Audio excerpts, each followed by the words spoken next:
zu einem neuen Video und wie ich euch das letzte Mal schon versprochen habe, steht das Boot nicht mehr, wie ihr es letztes Mal noch gesehen habt, an einer Bahnschranke, sondern jetzt bei Olli vorm Haus und das hatte den folgenden Vorteil, dass wir einige Arbeiten machen können und was wir da jetzt genau gemacht haben, das zeige ich euch jetzt. Starten wir als erstes bei Rike. Sie hat von uns ein paar Aufgaben an ihrer Nähmaschine bekommen und das sorgt bei Jan nicht unbedingt für Begeisterung. Friederike, was machst du denn da eigentlich?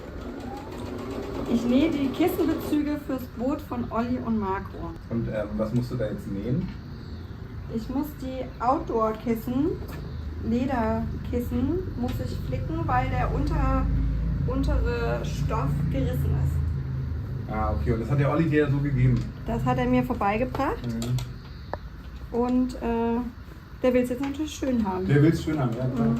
Und der Marco hat ihm gesagt, bring das bei der Rico vorbei. Oder warum hat er es bei dir vorbeigebracht? Nee, Marco war eigentlich eher angepisst. Der wollte es richtig zum Schneider bringen. Ja, okay. Wer hat denn eigentlich den Stoff bezahlt, der da jetzt da eingenäht Stoff wird? bezahlt, Stoff bezahlt. Wenn ich das schon höre. Das Aufziehen von dem Stoff war auch nicht einfach mit einem Fingerschnipp gemacht, wie man hier sieht. Und überhaupt, lieber Jan, hast du dich schon mal gefragt, wie diese Polster überhaupt zu Rike gekommen sind? Dafür mussten wir sie aus dem Boot holen, reinigen, vorbeibringen. Das alles ist auch nicht einfach so passiert.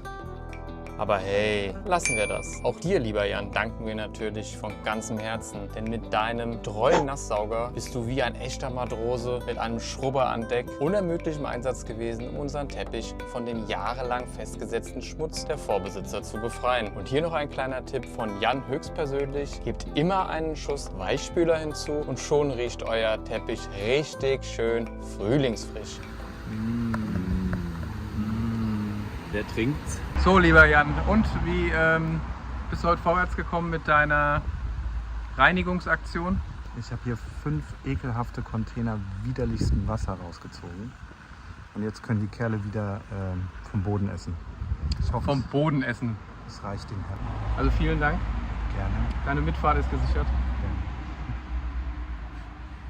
Endlich haben wir auch den richtigen Sprengring für unsere neue Schraube gefunden. 2 der Flügel werden nämlich in die Nut des Zapfen gedrückt, 2 gegen die Mutter selbst und schon hält alles genauso, wie es soll. Und mit dem richtigen Werkzeug, in diesem Fall ein Inbusschlüssel in 3,8 Zoll, sagt man das eigentlich so, ist es übrigens kein Problem, die Anode gegen eine neue auszutauschen. So ist das easy gemacht und die Korrosion hat es ein klein wenig schwerer, unseren Antrieb weiter zu zerstören.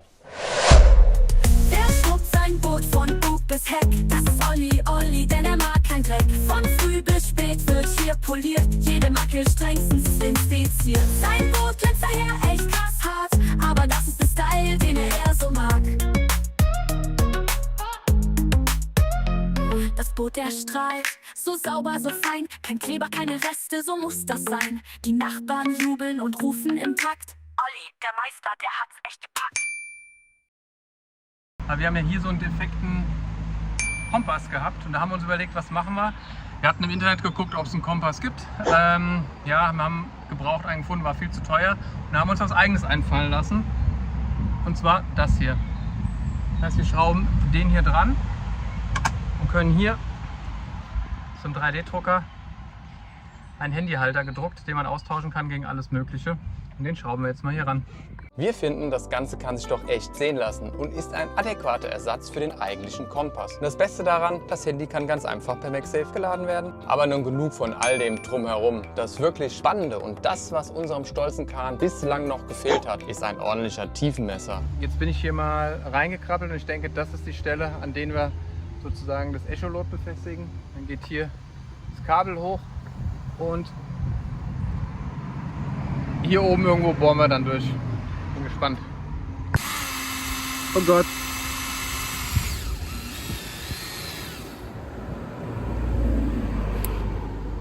So, damit haben wir dafür gesorgt, dass das Boot auf jeden Fall auch gut untergehen kann.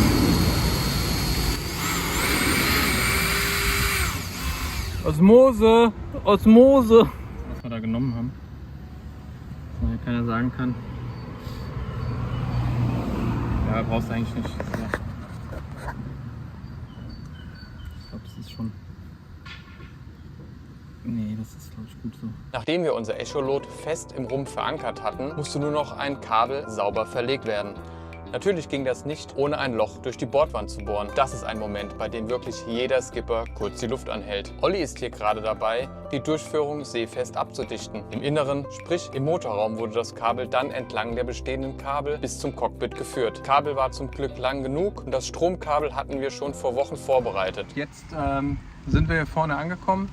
Wir haben einmal Strom und einmal sozusagen das Kabel, was komplett hinter zum Echolot führt.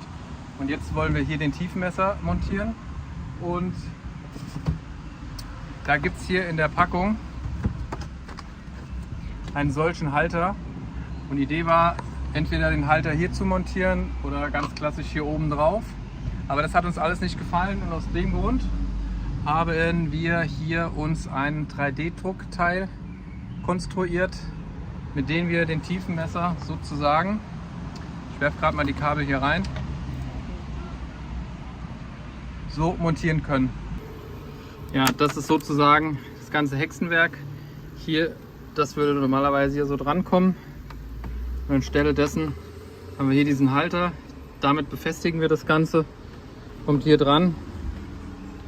Und vorab wird das sozusagen an diese beiden Schrauben, die am Garmin schon befestigt sind, angeschraubt. Ich denke, dass das hier auf jeden Fall eine bessere Alternative ist, als das Teil hier oben drauf zu machen. Ja, und wir müssen jetzt quasi nur 2 Löcher bohren. Ja.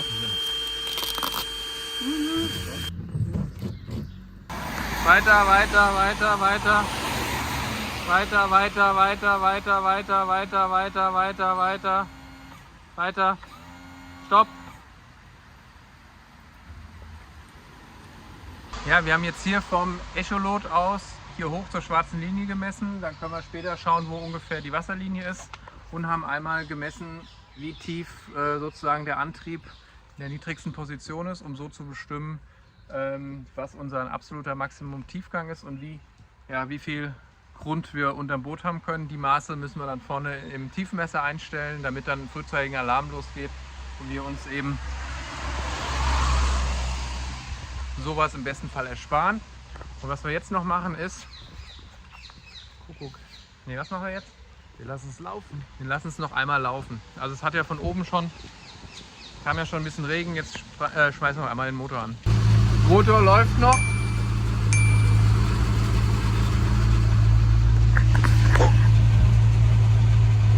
Temperatur ist auch okay und blaue Flüssigkeit ist rausgelaufen. Also sieht alles gut aus. Momentan würde ich sagen, die Überwinterung hat er überstanden.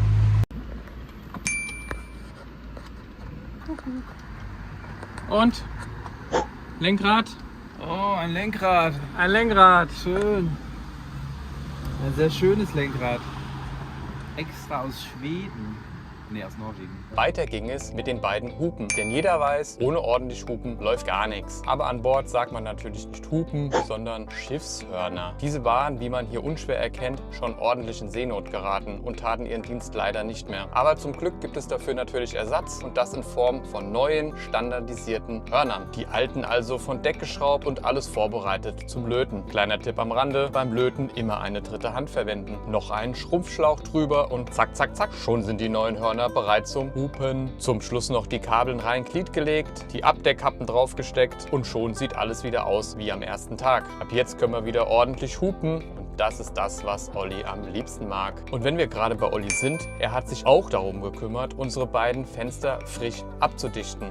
Dafür hat er eine Schablone abgeklebt und im Anschluss eine richtig schön saubere Silikonnaht gezogen. Respekt!